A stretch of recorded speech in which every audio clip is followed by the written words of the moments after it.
Good evening, everyone. My name is Blair French. I am the Director of Curator and Digital here at the Museum of Contemporary Art Australia, and it's my pleasure to welcome you all here in the room and those of you who are joining us on our live web stream this evening to the 2015 Lloyd Rees Memorial Lecture, which will be delivered this evening by Nato Thompson, Chief Curator of Creative Time in New York. Now, I'd like to begin by acknowledging the traditional owners of the lands and waters upon which we meet, the Gadigal people of the Eora Nation. I'd like to pay our respects to elders past and present, and to extend a particular welcome to all Aboriginal and Torres Strait Islander people present here this evening. Since the 1990s, the early 1990s, the MCA has partnered with the New South Wales Government through Arts New South Wales to present the Lloyd Rees Memorial Lecture, named in honour of the late Australian painter who brought skills, knowledge, his passion for art to the teaching of generations of architecture students. So this series of lectures looks to open up and explore the lines of intersection between art and architecture.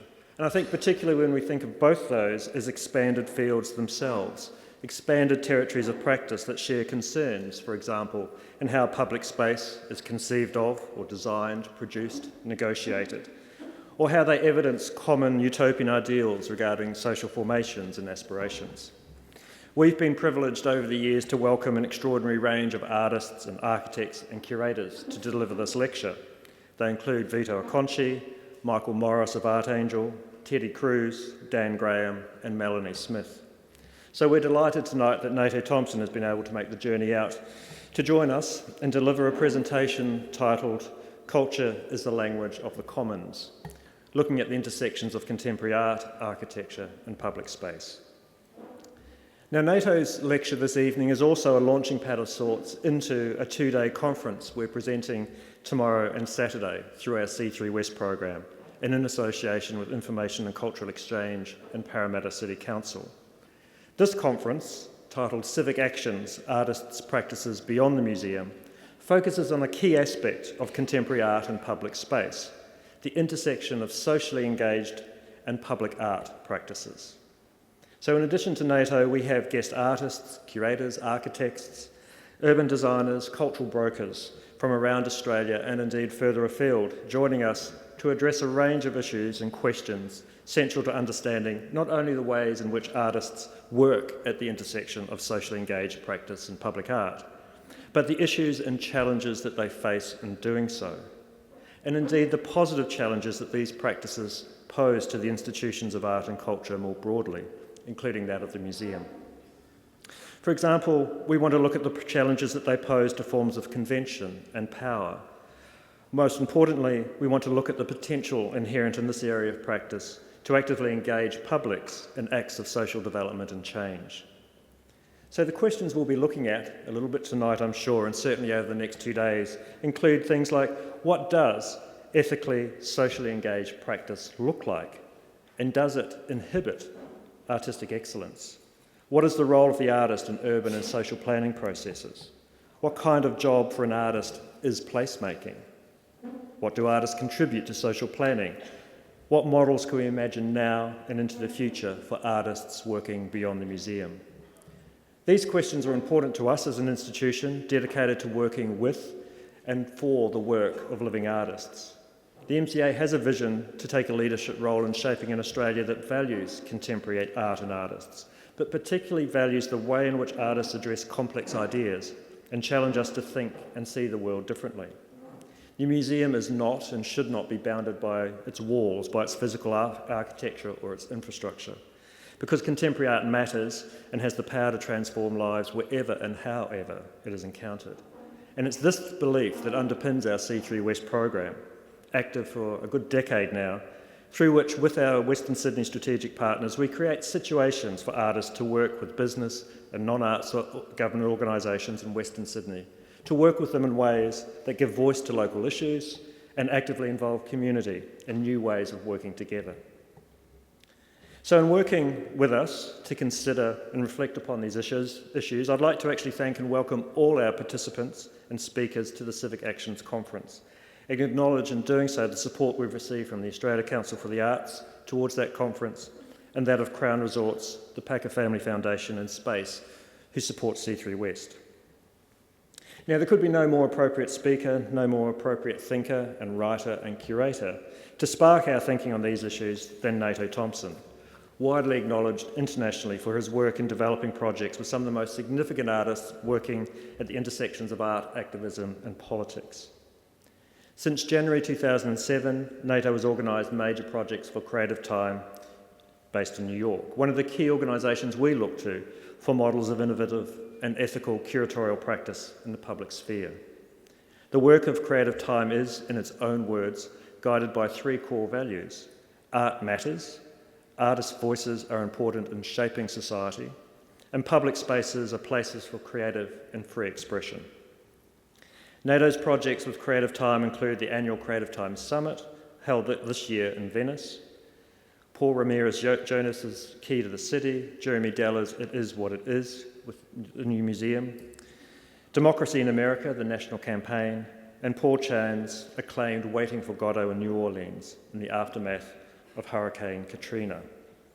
Nato previously worked at MASMOCA, where he completed numerous large-scale exhibitions, including, I think, notably the Interventionists' Art in the Social Sphere, which has quite a major catalogue, which I noticed today is available in our bookstore. His writings have appeared in numerous publications, including Freeze, Art Journal and Art Forum. His new book, and this is, I guess, my moment of a plug, here it is, Seeing Power, Art and Activism in the 21st Century, is a significant meditation on political art in the age of social media and information overload. We have copies for the book for sale this evening, actually, and following the presentation and a Q&A, Nato will be able to do a short signing of the book if any of you are interested. Now, I can, in all honesty, recommend the book. It's sharp and a focused discussion of the tension and particularly, I guess, the potentially productive ongoing negotiation that takes place between the worlds of art and activism, between power and its resistance, between action and aesthetics. And it's threaded with an acute sense of self-analysis, his own, I guess, narrative, his own thinking about, reflecting upon individual projects that were aimed not just at seeing, as this book talks about, but challenging power. I was particularly struck by Nato's identification of a tension between the ambiguous and the didactic in art, how they are contested within different communities of artists and activists, and what he terms, and I think this is a beautiful phrase, the critical purgatory of the space in between, the space of socially engaged projects criticised for not being art on one hand, nor activism on the other. Now, in many ways, this is the space a lot of us will recognise as curators and as artists. And it's articulated, and I think to a degree recuperated in this book in an incredibly impressive manner. So that's my sales pitch, and I urge you to pick up a copy at the end of this talk. We are doing a live stream tonight. We will have a Q&A at the end of it. So please, if you'd like to make a comment or ask a question, can you please wait for the microphone to come to you, particularly so it can be picked up on the web stream, and just be conscious that it is being streamed. And those things aside, would you please welcome me, or join me in welcoming Nato Thompson this evening.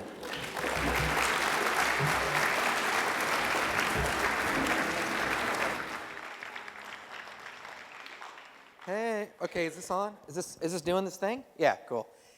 Hey, you totally embarrassed me. That's awesome. That's really nice of you to say. Thanks, Blair.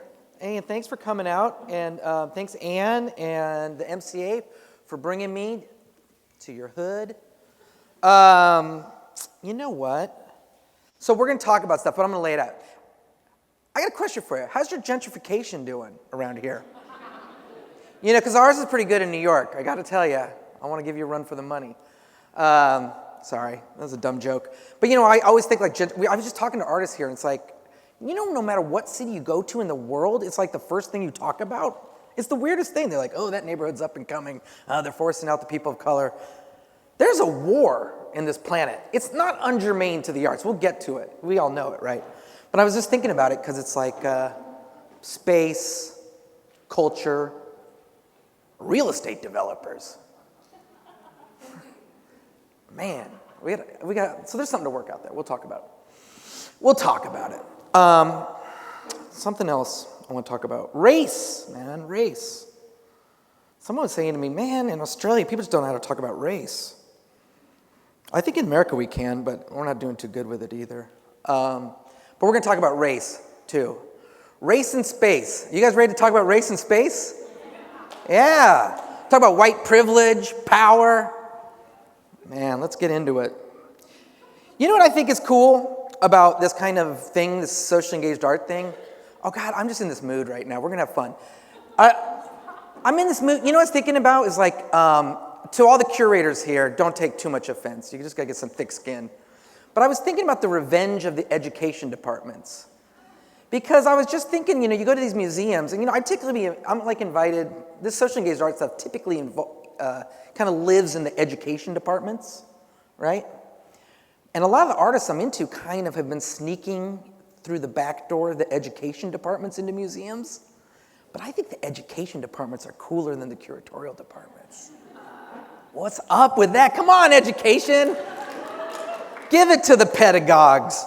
Because, it's like, but it's funny because I was thinking like how perfectly wonderful that is. Because it's like, right, what education, you typically meet the education curators and they're a little more down to earth. They're not trying to be all fancy. They're just out there dealing with the masses, talking to kids, talking to old people about art. And they get some basic truths about art, which is like, everybody comes to it with a different story. Everybody kind of comes to art with their own kind of way of investigating what's going on in the world. These are just truths, right? But it's totally not the taste thing that still lives in this art thing we pretend is out there, which is like, there's no good art, there's no bad art, that stuff's fake. There's just points of entry, intrigue, complexity, power, performativity. Education people get that. That's just a fact. Curatorial departments are slow. They're slower. They dress nicer, but they're slower. So I'm doing a plug for education departments, y'all. They're cooler. You win. All right, so let's do this lecture. Creative time. I'm going to start with a project. It's also nice to ground conversations around art in actual art. So when I got to Creative Time in 2007, we worked on a project with the artist Paul Chan, Waiting for Godot in New Orleans. And rather than, and I'm going to unpack it, but I got a sweet little video. But here, we'll go to the video first, and then I'll kind of do a little talk. The seed of the project comes from a simple question. If I were to stage an outdoor site-specific production of Samuel Beckett's play, Waiting for Godot, in the middle of the street, to use the given landscape of New Orleans to tell the most emblematic story of waiting that we know, then what else would you like to see happen?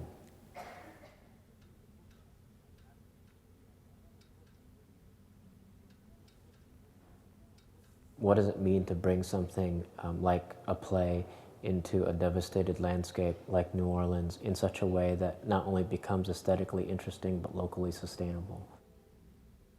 I've known Creative Time's work for a long time, living in New York City. It was through my experience with working with them that I decided perhaps that this would be a perfect project for them to partner with me on. When you deal in a place that's been so devastated as this site around us, Lower Ninth Ward, where people have lost family and generations are wiped out and the trauma is so vast, you can't just have an art idea and think you're going to do it. You really got to make sure it's even a good idea at all. So we set up a ton of interviews with people in the community just to talk to people and ask them if they knew people we should talk to. And we basically just said, is this a good idea? What are your reactions? And I think people had positive but also mixed reactions. I think people were skeptical. A lot of people said, a lot of people come down here with a lot of promises. Well, like any community, and if you have been through 2 years of promises, of people saying they're going to do something, they want to help you, you back off and you investigate to make sure. Just meeting Paul, I saw his concern. It wasn't just a hit and miss, come in here, get some notoriety, and then ride off on your horse and say, yippee, we did this for these people who are hurting. But I saw a deeper involvement. How y'all doing? Yeah. Give me your name. Okay, Hilda and Albert Clark. How you doing, Mr. and Mrs. Clark? Doing fine. Okay. And, my mom's house was right back here. That's where I say I've seen And you. also our home is right there on the corner, the Yellow House of Tennessee. Okay. Yes. Okay. That's our home as well. All right. we had to talk to the people who actually lived in the sites. This is certainly the way that I came to work with and admire Robert Greene, who lives in a FEMA trailer on Tennessee Street, half a block away from the play location. I've been named the ambassador of the Ninth Ward. I grew up playing football in the streets here. My children played football in the streets here. My grandkids and I used to walk the street every day speaking to my elderly neighbors. And most of my neighbors want to come back. Most of my neighbors are struggling to come back. And basically, that's why I'm here. I love when people tell me this was the first area where blacks were allowed to own property. I have a habit of always inviting people into my house. And Paul Chan came one afternoon. He gave me the Creative Time brochure that he did, and I read the whole brochure. And after reading it, I gave Paul a call back. I said, let's not waste time with idle discourse, meaning, why waste our time talking about what you want to do? Just tell me what I can do to help you. We didn't want to have somebody coming all the way from New York to do some good for us, and two people show up.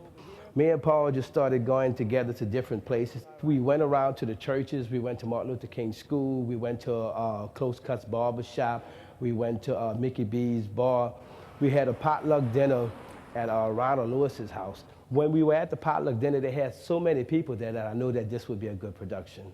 It would be a good turnout. It would be well supported because there were so many different aggregations of people, different people from all walks of life there. After reading Waiting for Godot, it's really a relevant play. It's a well thought out idea. Sorry, Robert. Okay, wait, hold on. I want to go back. So, just the short of the long is we did productions of Samuel Beckett's Waiting for Godot in two different sites. This is one of them. Another was in the Ninth Ward, not far from Robert Greene's. This is actually in a neighborhood called Gentilly. And it was with the Classical Theater of Harlem.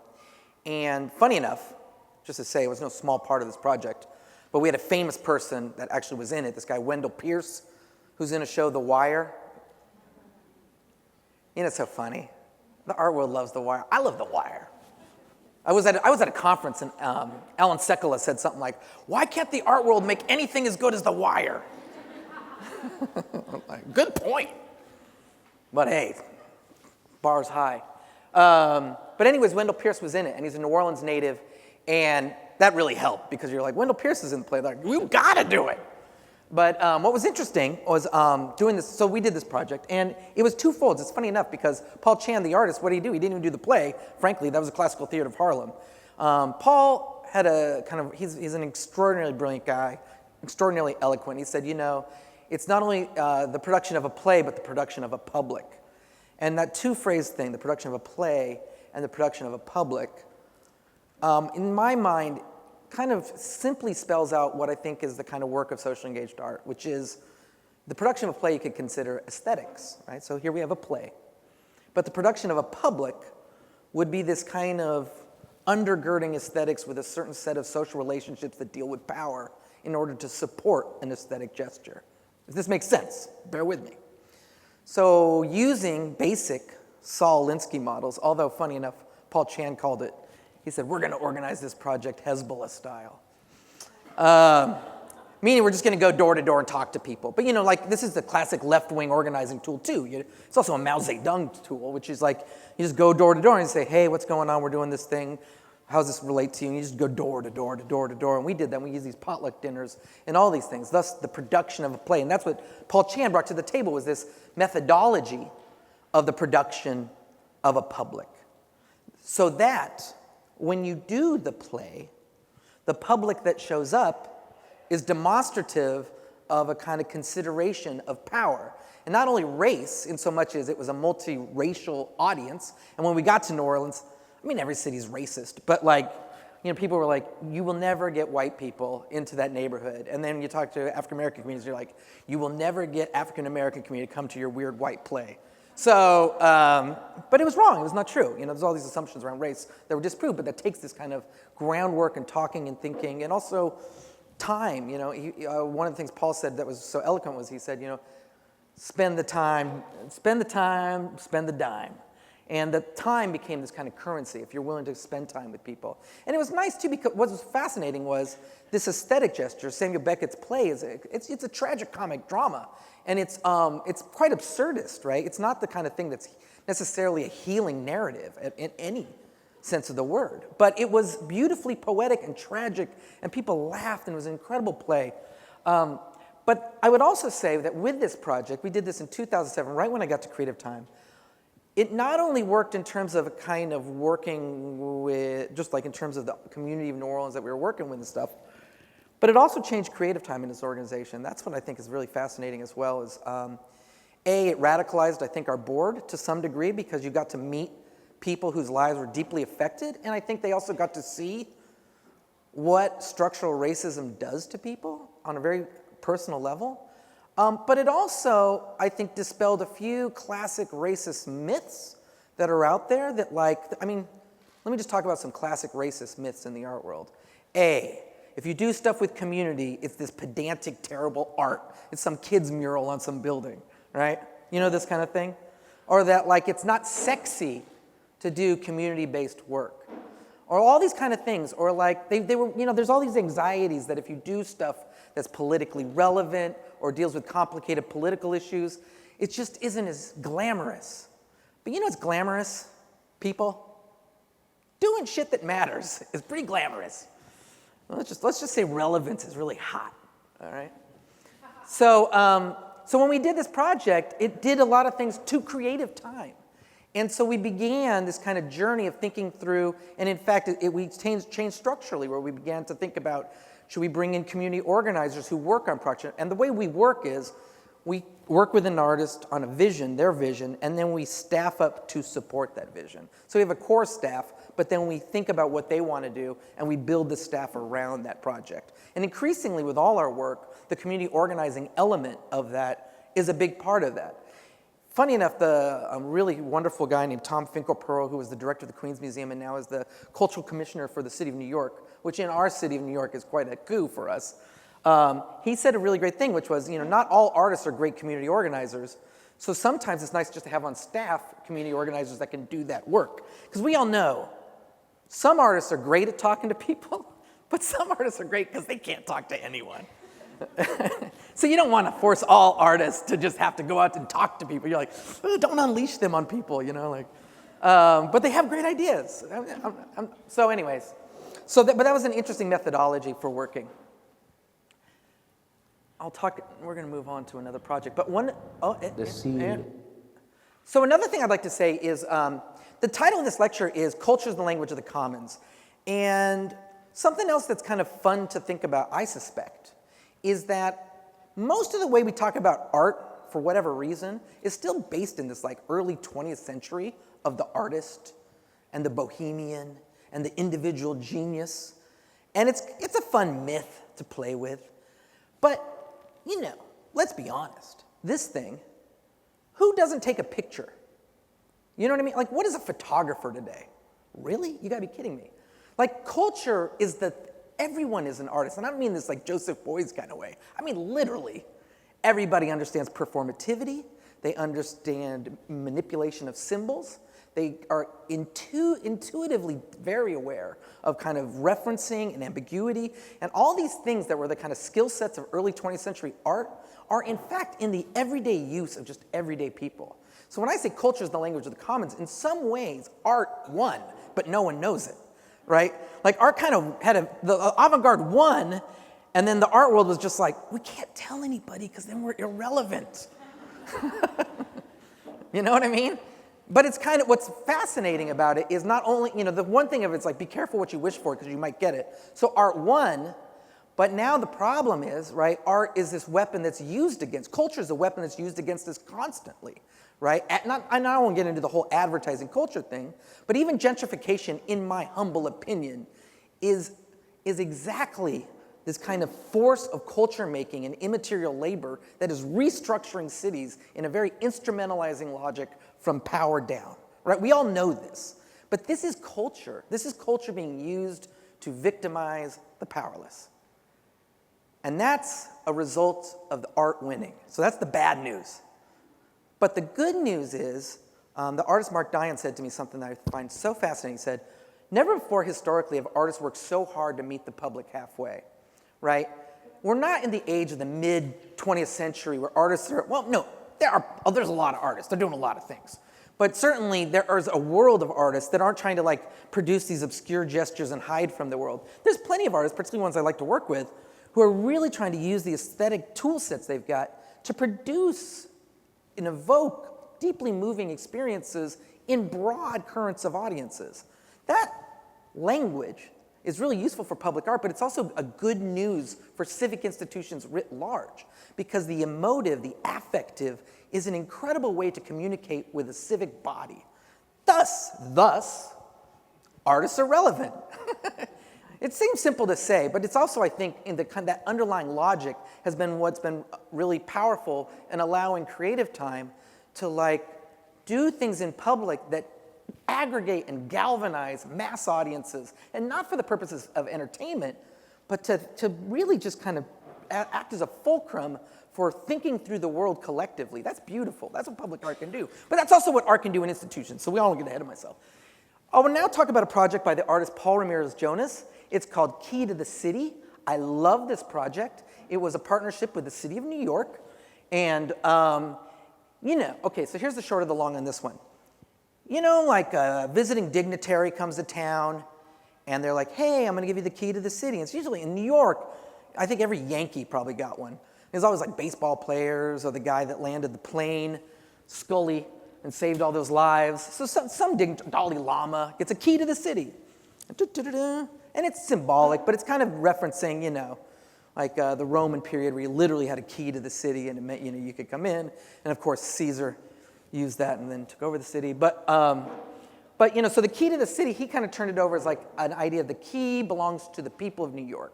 So we took this key and we made 36,000 copies of it, and it opened sites all over the city of New York. And we actually got the mayor of New York, at the time it was Bloomberg, to officially, for a 1-month period, make this the official key to the city of New York. We had a nice ceremony. And of course, Creative Time loves that because we get the press out. And then here, we'll do our little ceremony. Where are we?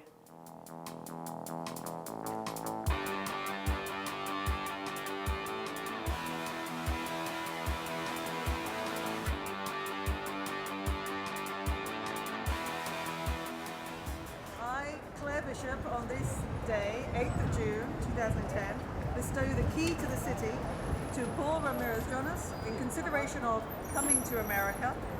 Do you accept the key to the city? Yes, I do. Then, by the power temporarily granted to me and this work of art, I, Claire Bishop, award you this key. Thank you. I, Paul Ramirez-Jonas, on this day, 8 June 2010, bestow the key to the city to Claire Bishop in consideration of coming to America. Do you accept this key to the city? I do. Then, by the power temporarily granted to me in this work of art, I, Paul Ramirez-Jonas, award you this key. Thank you.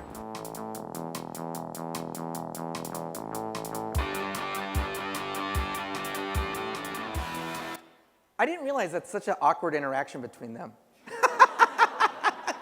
They look a little like, ugh.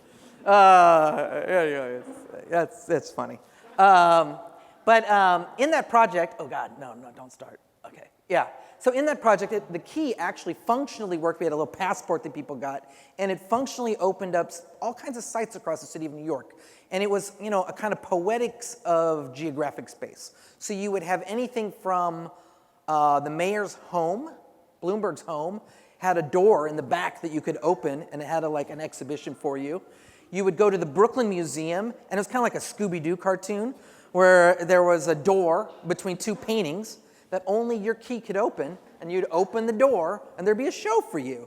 There was a taqueria in Queens, where you'd go, and then you'd open the back door, and you'd go down these stairs, and there's everyone making tortillas, and they're like, hey, get in line, make tortillas with us. There was the George Washington Bridge. We had a pedestrian walkway that had a padlock gate on it that we got. I mean, okay, listen, public art is such a pain in the ass to work on.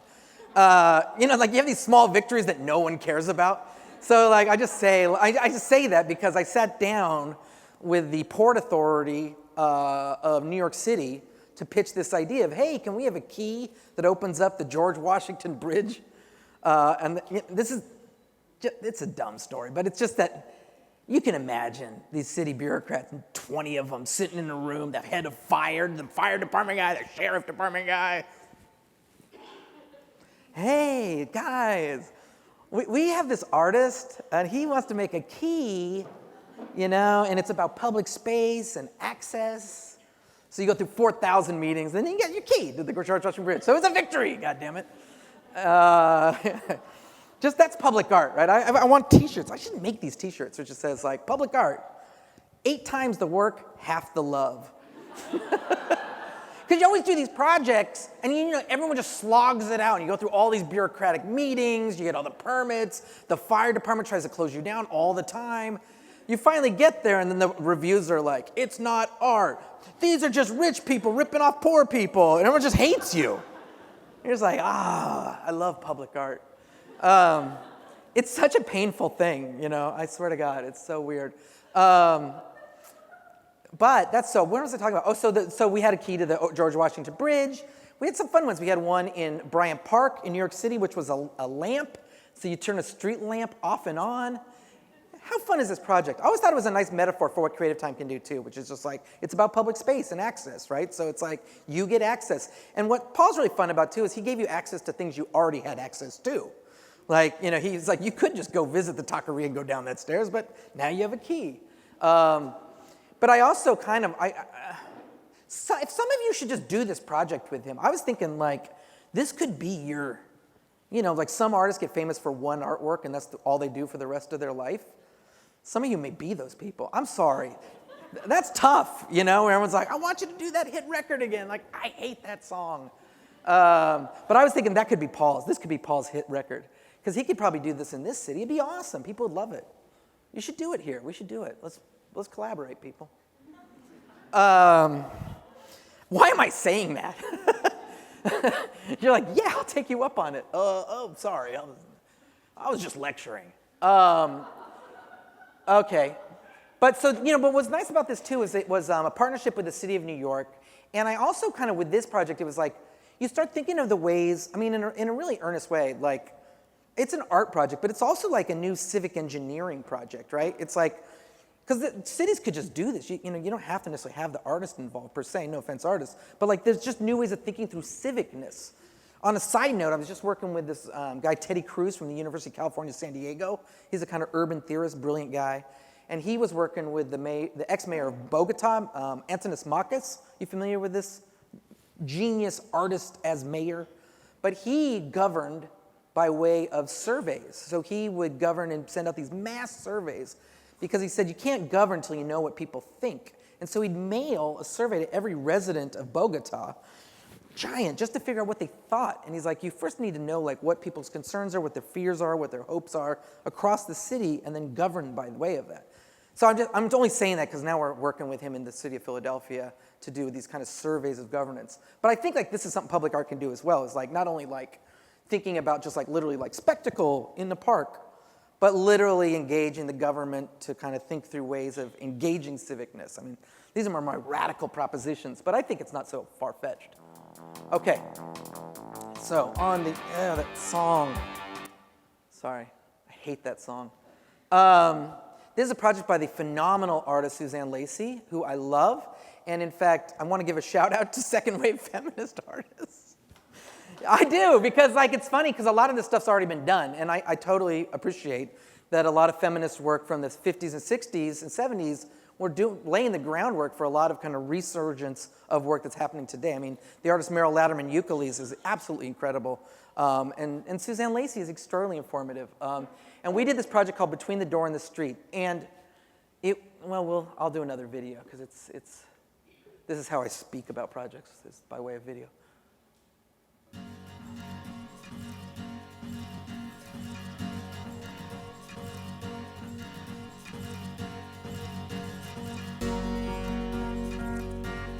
Issues like healthcare, childcare, the work in the home, the division of labor are issues that should be valued and quantified as being economic power. So women in the global economy are a force to be reckoned with if we can be fully incorporated into what development means, into what economic strength means, and into what our own potential is. The immigration laws right now that's being proposed favors affluent, educated immigrant workers. And one of the things that women have been able to add to the immigration debate has been to say that actually a key part of immigration law should be to keep families together. We're winning, but it's just that not everyone knows we're winning. And part of the reason is that the more we win, the more people who are terrified of women's power come back with all these crazy ideas about how to keep women down. And the crazier they get, the more women understand how important it is to be engaged with feminism.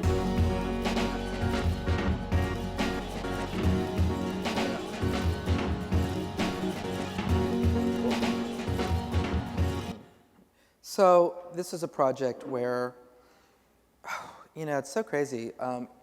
It was a simple enough idea, which was to have different feminist activists from a wide variety of gendered, racial spaces and ages to sit on one city block of Stoops in Brooklyn and have conversations that people could listen in on. And there was about 250 activists that sat on Stoops, and you would come for a 2-hour performance where you could listen in on intergenerational dialogues, questions between racial groups, questions around activists dealing with the sex trade, to questions around immigration, to health, to politics, and that you would listen into this. And what I really, and just to say, Suzanne Lacey is an incredible artist, and talk about like community organizing. She has that so down.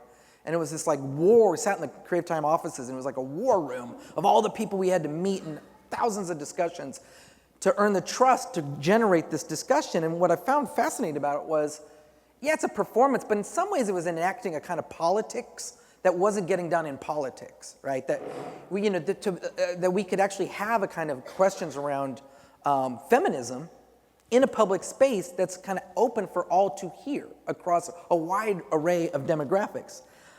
Super inspiring work. On a side note, because anecdotes are fun, but this was kind of sad, this was post-Occupy Wall Street, and Creative Time does a lot of art and activism stuff, and sometimes that's good, and sometimes, and they're all my friends, attack us because we're like navigating power. You guys had that here with the Sydney Biennial. I'm sorry. I know, it's a sore spot here. I'm sorry. Hey, it was good for you guys. So we take that too. We get our jabs, and our jab was like on this one was a total disaster because one of the artists who was one of the activists on the Stoops produced this petition that was saying, why are all the activists getting paid to sit on these stoops, right? So it was 250 activists on these stoops for 2 hours, and they were saying, and this one activist was like, why aren't we getting paid to be on these stoops? And then they said, second, and even more so, why isn't there childcare provided during this performance? And I was like, what? Are you kidding me? Childcare for a 2-hour performance? Come on. And then I was like, it's okay to volunteer once in a while. It's like 2 hours. It's not like... Anyways, that said, it went all over the social media thing, and then it was like all the blogs were like, Creative Time doesn't pay artists. And I was like, oh my God, it's such a PR nightmare. And it was a disaster in some ways too, because it kind of derailed the press. And one of the things that's useful to say about socially engaged art, because we also did a project with the artist Tanya Bruguera called Immigrant Movement International, and become very inured to press that likes to write this story. This is the story that commonly comes up with socially engaged art. And it's not wrong, but we need to complexify it, which is this. Artist, and they always paint as like super famous, rich artist, comes into poor community to help people, but they're really out to be famous and to get all this social capital and ride off into this glorious art world and just use these poor people to their advantage, right? Now, some of you might say, what's wrong with saying that? Isn't it true? Well, the problem is, it's hard to know when it's true and when it's not true. You could have said that about Paul Chan. You can say that about most every project we ever work on. And in fact, typically when I find, like the New York Times, God bless your hearts, and there's good people there, but often, like with the Tanya Bruguera project, they wrote this kind of a piece about Tanya Bruguera, that she was just riding into this community, and then she's going to get the social capital and run off. But it's just a facile discussion, because it's not really dealing with navigating what is called privilege, that like to navigate the complexities of privilege in order to work with communities of the oppressed. Because the kind of, just a reverse from that, the other argument is that you just don't do any of it, right? Like, so you just, hey, I'm just going to pretend there's no imbalances of power, or I will not work with any oppressed communities because I just am too worried of being misunderstood as using my power in some ways. This is something that for those of us invested in these questions, which I hope we all are, concerned around justice and power, we have to be very self-aware about our power. That doesn't mean you shouldn't use it, but you have to be aware. That's called owning your power. Make sense? You get it? You feeling it? I think museums need to do it more. That's just another thing too. It's like we need to be all aware of like how we're leveraging our power. What are we doing with our power?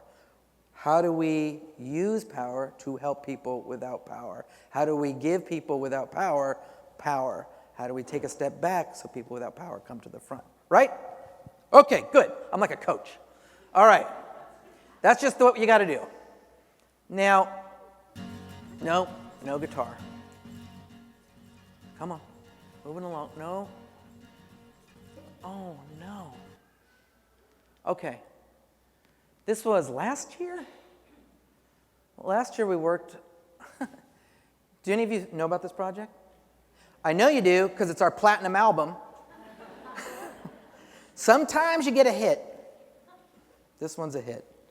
We worked with the artist Kara Walker last year on a project called A Subtlety in the Domino sugar factory. I'll play the video and then I can talk about some.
All right.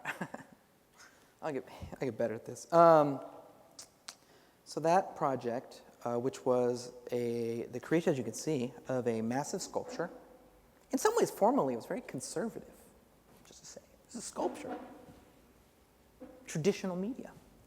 Of well, you can see what it is. It's a sphinx-like figure with a lot of big genitalia for the public to come see, all made in sugar, dealing with race, labor. It was in the what is now destroyed Domino sugar factory.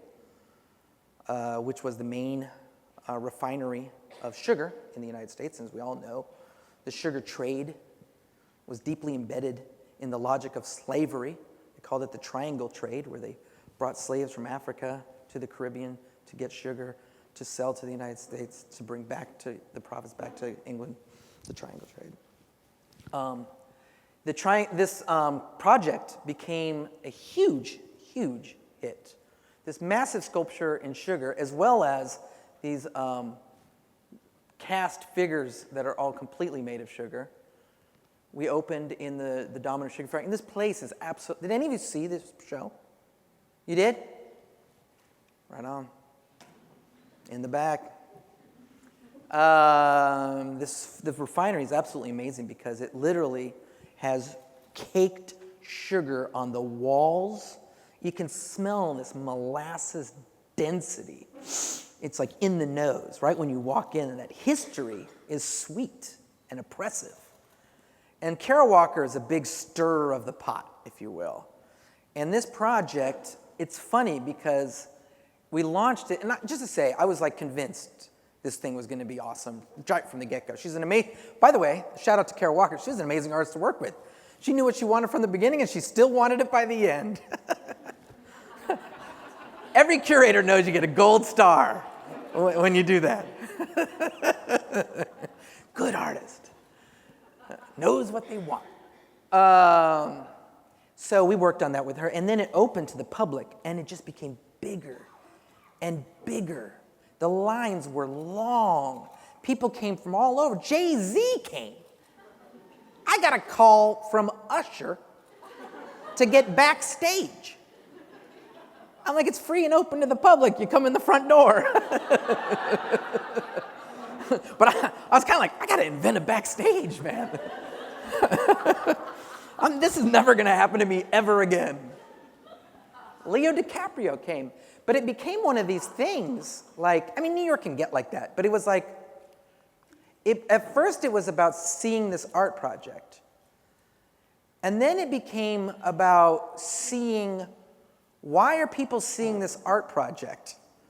To then it became about just seeing what is all this about? It became the spectacle upon spectacle upon spectacle with this knife in it about race. And then I got to also say, which is a fascinating thing about public art and social networking are very good friends. Twitter and Instagram and this project, it was like, I just think about this project, I'm like, it is so 2014. Like, it just, the way it all hit these things, right? It was just like, and it was all about selfies was the discussion. What was the appropriate way to take a picture in front of this? Why were white people making these funny faces? Where's the reverence? Where's the space for people of color to not feel weirded out by all these white people taking pictures? Is it okay for white people to just take pictures? What is the appropriate behavior in this room? It was not, the internet's not a happy place. That's the thing about democracy. It's like when everyone gets involved, they just hate on each other. But that said, this was, and just to say, Kara Walker is a real pot stirrer in this, and it was really fraught. But all these amazing conversations happened. And this is the same year that 12 Years a Slave won the Oscar award. And I was just thinking about how it was like, because we all, in the art world, we love when one of our people gets an Oscar. Everyone's like, Steve McQueen, that's our guy. It's awesome, man. He got in there. Good job, Steve McQueen.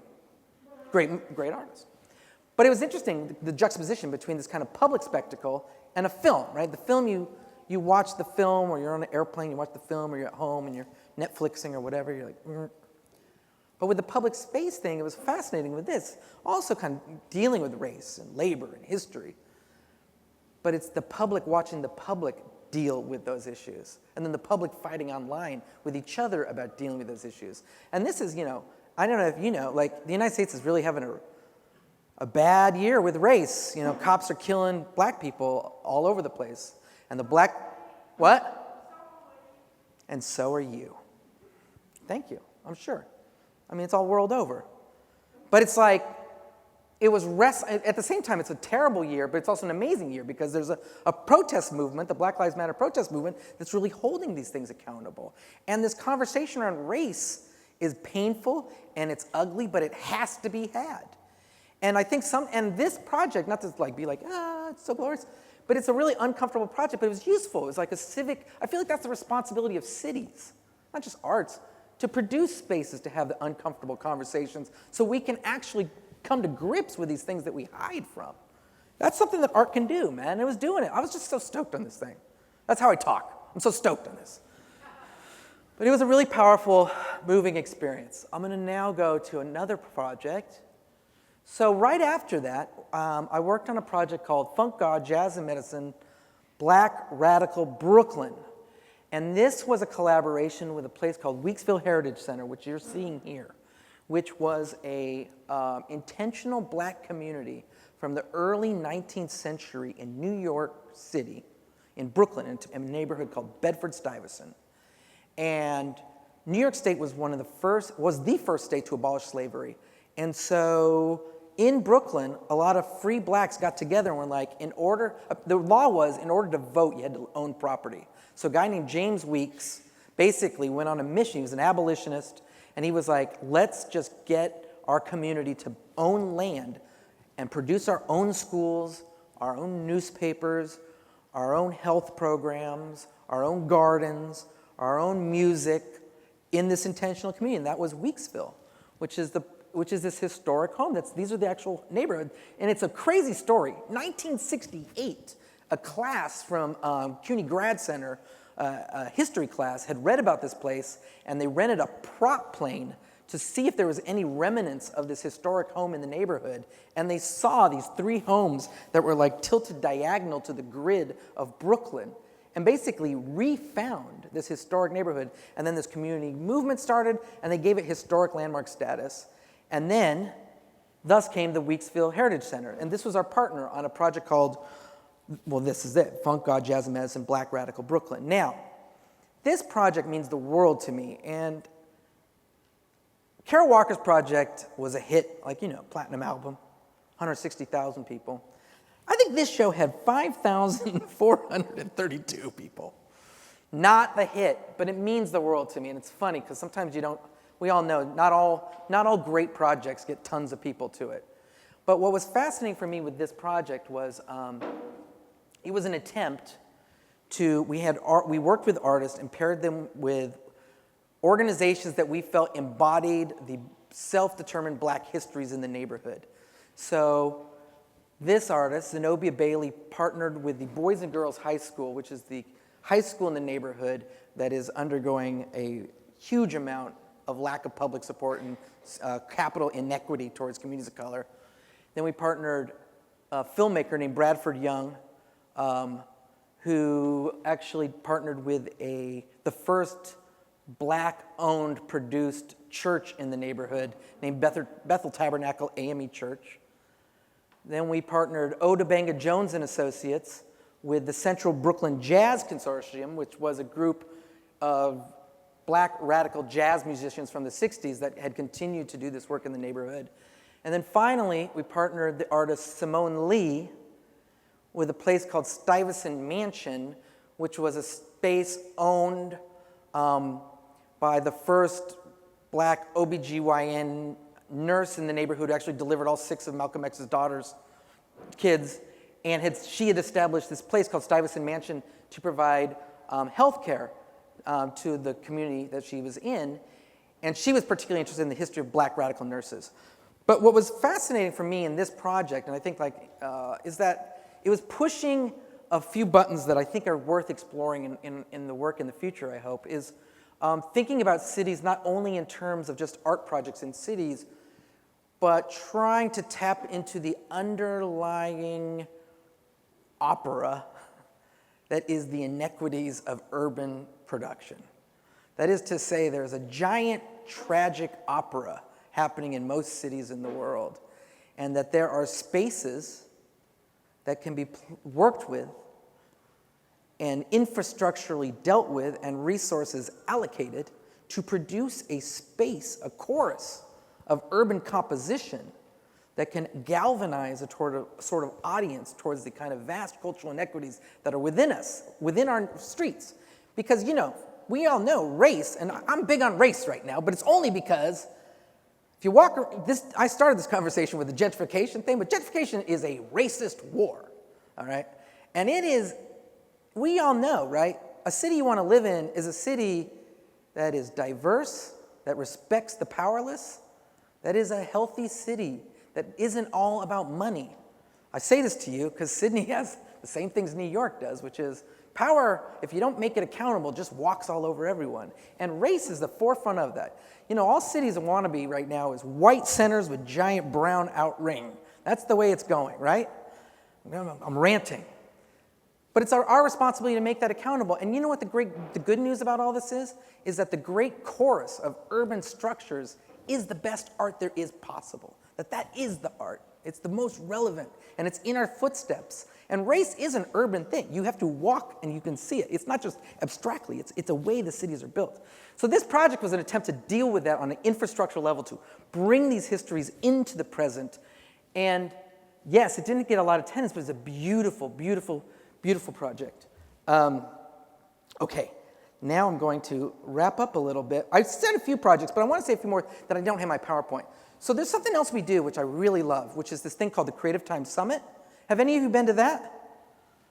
Hey, all right, cool. We don't just do public art projects. We do two other things that I want to just indicate. One is this thing called the Creative Time Summit, and the Creative Time Summit is kind of inspired by Okwuegbunam's Documenta, I would say, because he did these things called platforms, where it was these spaces around the world where they would have discussions. I think they did it in New Delhi. They did it in, they did it in Mumbai. They did one in, just around the world. I think one in Brazil, Sao Paulo. Anyways, but it was a space where people could come together and discuss. It was like an alternative political discourse space. And the summit is a gathering of artists from around the world that deal with the intersection of art and social justice, but not just artists. We grow it every year. Like this last one that was at the Venice Biennale had the president of Afghanistan. He's famous. But also, we had a young 18-year-old activist from Hong Kong named Josh Wong, who was kind of one of the leaders of Occupy Hong Kong. We had an activist from Mexico City that's representing the 43 students that were disappeared in Mexico City. We have famous artists. I'm also a big fan. One of the forms I like to play with is social capital, which is just to say I like to have famous people with not famous people. And I also like to have in the room people that hate the art world and people that know how to navigate the art world. I like to have people that are trying to navigate politics and people that hate politics. You know what I mean? We all kind of have in our hearts these people. But to bring a space of that together, and that's what we did in Venice. And the summit's been around for 7 years now.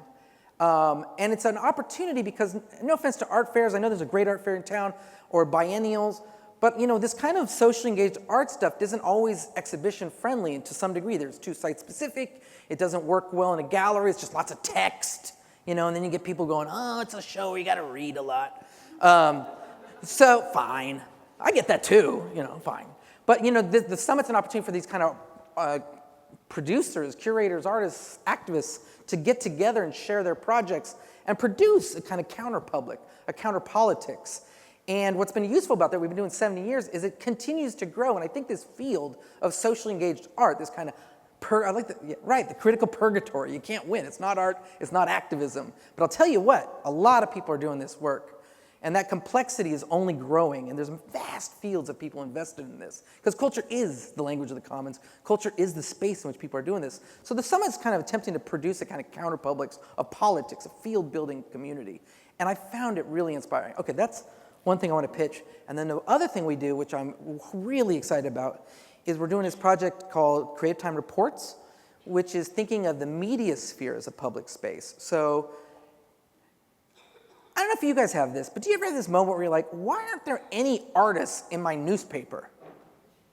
Or you turn on the TV and you're like, why is TV, why is the news, for example, so stupid? I mean, it's a really obvious question, but it's also a crazy question, right? Where you're like, why is it that anyone I talk to, anybody, just to pick a random person and talk to them about the news, and it'll be far more interesting than anything on the news.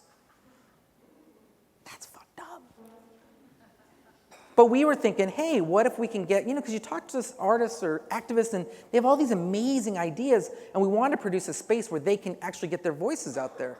So we had this meeting at Creative Time where we got a lot, we got the New York Times, we got Al Jazeera, we got the BBC, we got The Guardian, we got Art Forum, we got Frieze, we got all these art magazines, and we just pitched this idea of like, hey, what do you think of artists as kind of journalists, or artists as a kind of knowledge producer in your media platform? And what was amazing was all these media outlets just were like, yes. I mean, because just to say, something's changed in the DNA of the art world, because it wasn't like you had to prove that artists were different. You know what I mean? Like, no, we're not just doing abstract paintings anymore. Or they already got it. They're like, totally, we're game on. And I was like, what? I don't have to do the big song and dance? They're like, no, we totally are game on. So we partnered with Al Jazeera, we partnered with the BBC, now we have a permanent partnership with the UK Guardian, and using the Guardian as a space for this. So that's another wing we're heading, which is the media sphere as a public space. And I only say this because it's fascinating to me that the horizon for aesthetic innovation, I almost used that horrible word. Sorry. I hate the word innovation, just so you know. I hate the word innovation. I hate the word creatives. Oh my God, do not. I hate all these capitalist art words. I just hate it. I hate ideas or like out of the box. Hate. Oh, sorry, that's a rant. But I do like spaces where kind of critical thinking through the world is possible. What's amazing is it doesn't, like the art has won, and it doesn't have to be just museologically driven. That the world is ready to embrace this in a myriad of spheres, not only in terms of communities that are oppressed, of course, but also in our media spaces, in our governance, in our everyday lives. And I think that gives great hope to the capacities of artists to make social change. And it also is a kind of responsibility of all of us to up the ante in terms of our language and our thinking skills to really tease through the complexities of what this work brings. And ultimately, I'd say, in terms of my ethical position, I think we all have to be, it's not bad to be honest about power. I think the only way to have true democracy and justice is that we just take power seriously and navigate it collectively to get through this to produce a better city. And that's my lecture. Thank you.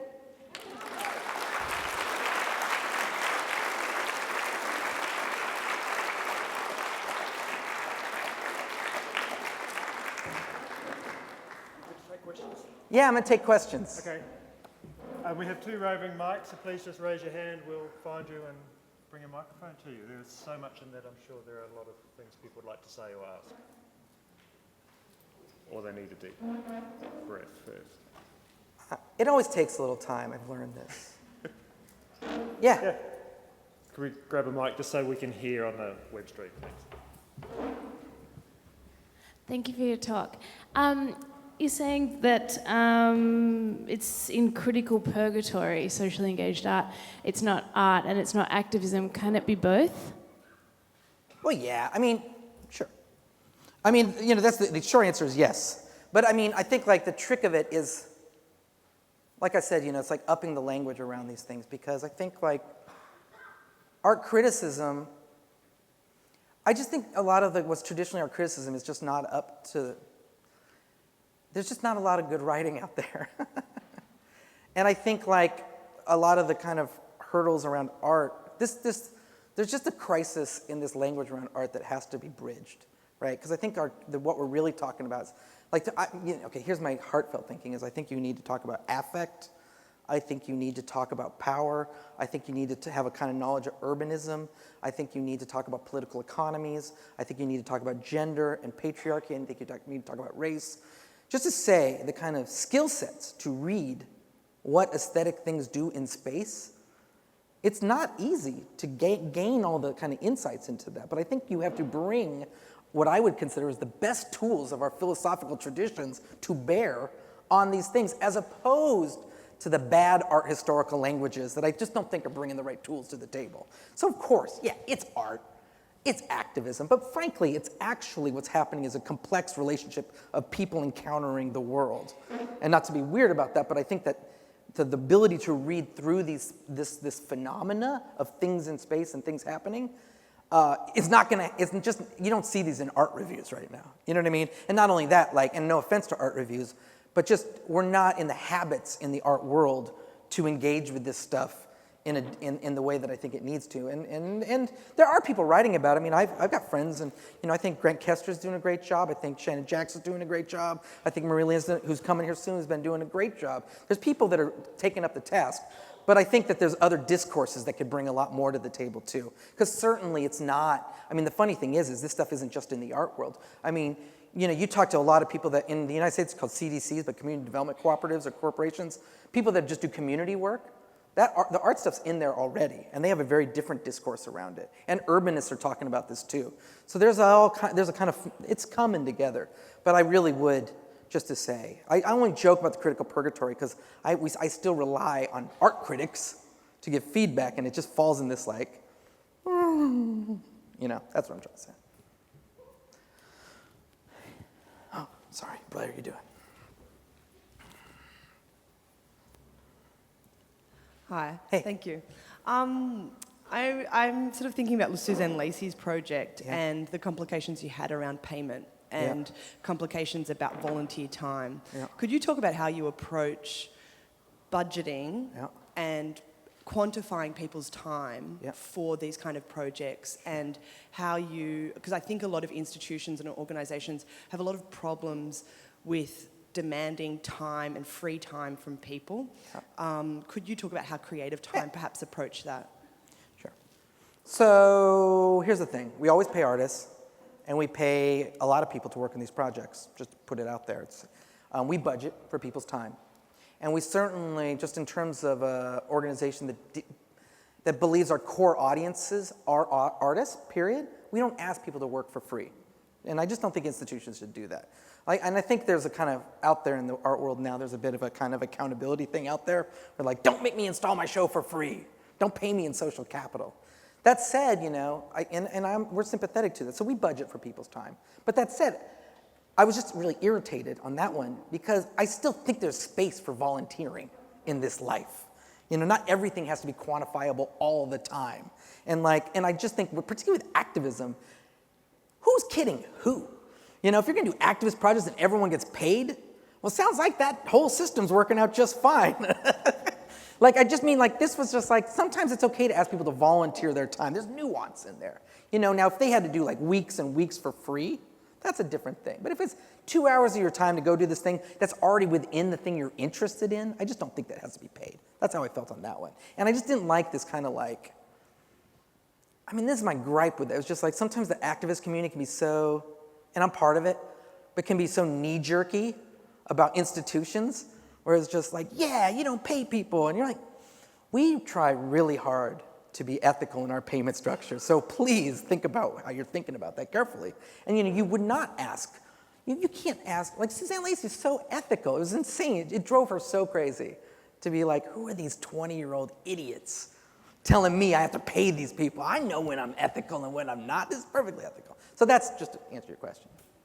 But it's just pay everybody all the time for everything. And I'm just no, dude.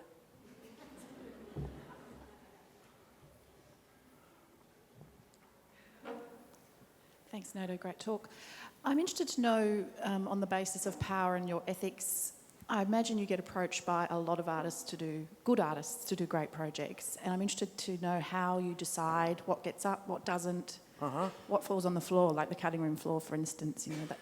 Yeah, well, listen.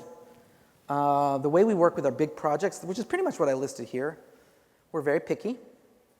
And because, we put a lot of money and time and resources into these projects, so they got to work. So typically, we work with artists that have done projects quite a lot. Because I want to know they can do this stuff. Nothing like getting into it and then you're like, oh my God, you don't know what you're doing. There goes $260,000. But the other thing too is just a timing thing. I mean, we try to also balance curatorially, the algorithm is kind of sometimes I don't want, we do some pretty heavy political stuff, But I'm also a cake and eat it too guy. You know, I didn't get into arts just to be depressed. So we like to do fun stuff. You know, I got fun things. You know, like the Paul Ramirez Jonas is pretty fun. So we also try to balance the kind of political, playful thing in there too, just in terms of a year's programming. So it's not just always like, you know, creative time, always depressing, 24/7. Not only that, like I just kind of hate when the political art world is always just like, I only like totally depressing art. You're like, what is this, goth? What are you doing? So it's like, I'm not into that. But the other thing too is just like, frankly, it's really hard to come up with really great projects. And not, you know, even great artists pitch crappy projects all the time. And we don't work with the artist until we like the project, which is different. Some people will just say, hey, artist, we'll work with you. What do you want to do? We do not do that, which sometimes drives artists crazy because it feels like we're flirting a lot. We're like, well, maybe. I mean, maybe we'll date. I don't know. What do you want to do? And they're like, are we on a date or not? We're like, I don't know. Because you don't know. Even great artists do crappy projects. Sorry.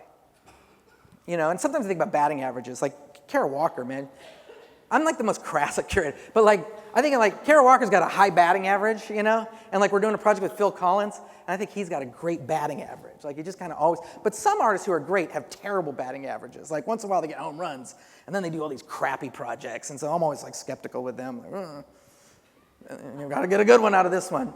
So this is not answering your question, but and we only do 2 a year. And we spend about 2 years on them. So we really try to nail it, you know, and then the summit's nice too because it's a different space where we can work with a lot more artists.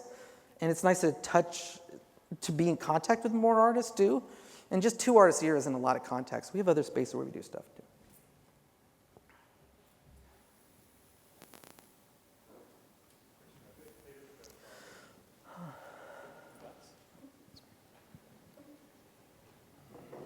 Thanks, Nato. Thanks, Blair.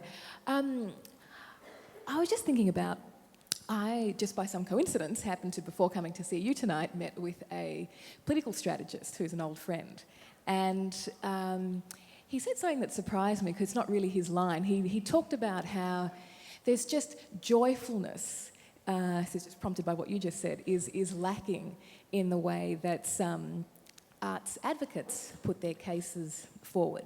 Yeah. And we've got a lot of issues that we're talking a lot about at the moment. And it sort of contrasts in my head as I was walking over here with a conversation I had recently with an artist who resents having to engage with things politically. And by politically, she meant with the political process in terms of elected people. So I wonder if you could tell us a bit about joyful ways of engaging politically in public spaces where political isn't that kind of capital P, the elected representatives, but are about the ways that we engage with the values that we hope that people share. I'm with you. Well, I'm just going to say, right on. I'm with you. You know, in some ways, I think creative time is a way, you know, you want to act as a kind of protector of the artist to not have to slog their way through that crap. You know, we kind of protect them through that. But also, I would just say, too, in a kind of more basic sense, you know, I'm very sympathetic to what I think drives a lot of artists, which is I think there's a deep desire to just make non-instrumentalized meaning in the world. And I think that's, ultimately, I think that's freedom is what we're talking about, you know, dreaming in this kind of unrestricted way. And I think in the heart of a lot of people, there's that. It's just in order for us to collectively dream together, somebody has to go to bat on the political front, you know? And so I think, and to go to the kind of selling, to the selling and the joy, I was just thinking like, I think the arts do themselves a deep disservice to constantly try to prove they're relevant by way of tourist dollars and capital, to use the logic of power to make themselves relevant. And I say that because I think there's a leadership gap going on.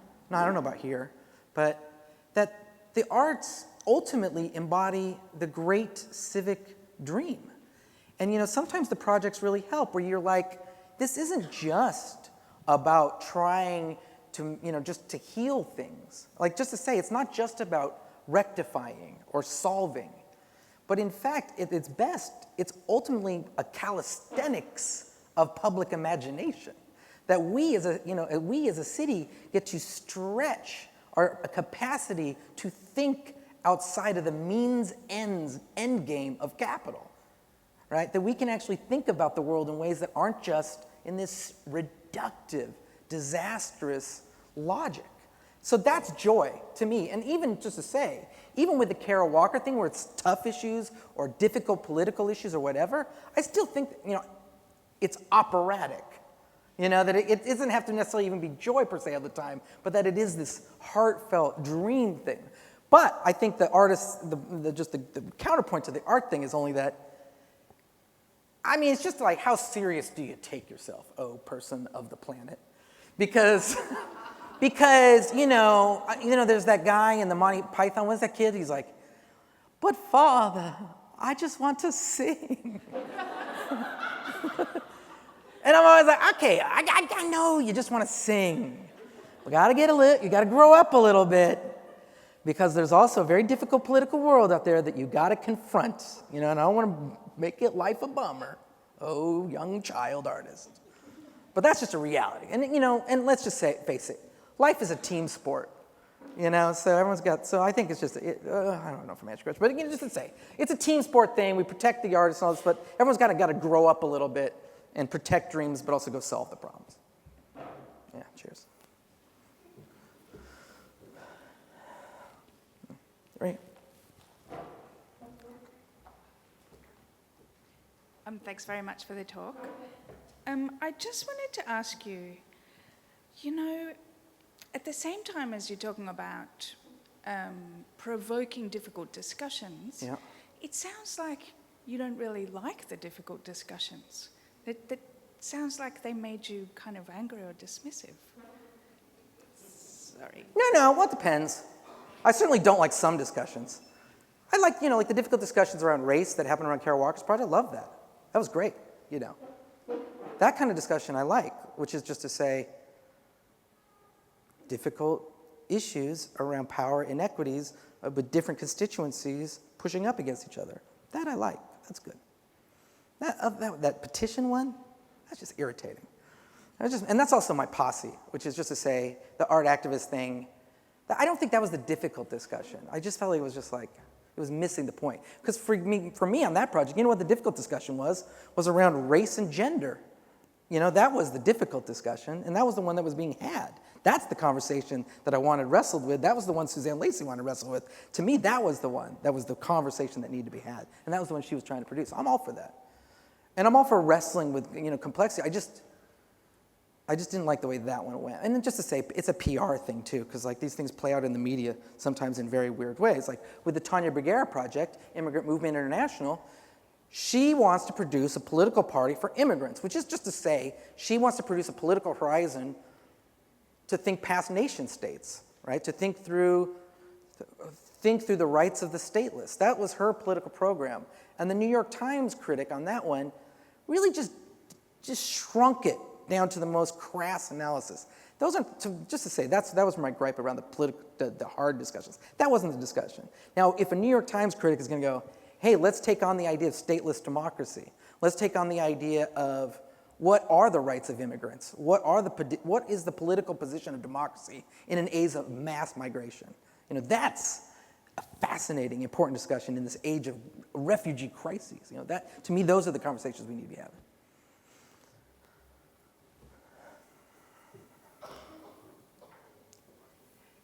That's all. Thank you so much, Nato. Yeah.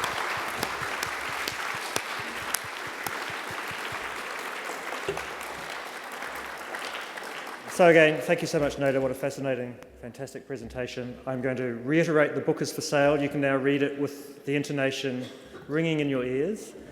Nato will be here to sign books, have conversations, etc. So please hang around if you'd like to do so. I do want to also just thank my colleagues, Anne and Peter and Yael and Kirsty in particular, who made this visit possible, got Nato on the plane and got him here, and have been having a great time, I think, showing him some of the interesting frictions in this city that I think have got him thinking. Thank you all very much for coming this evening. Thank you.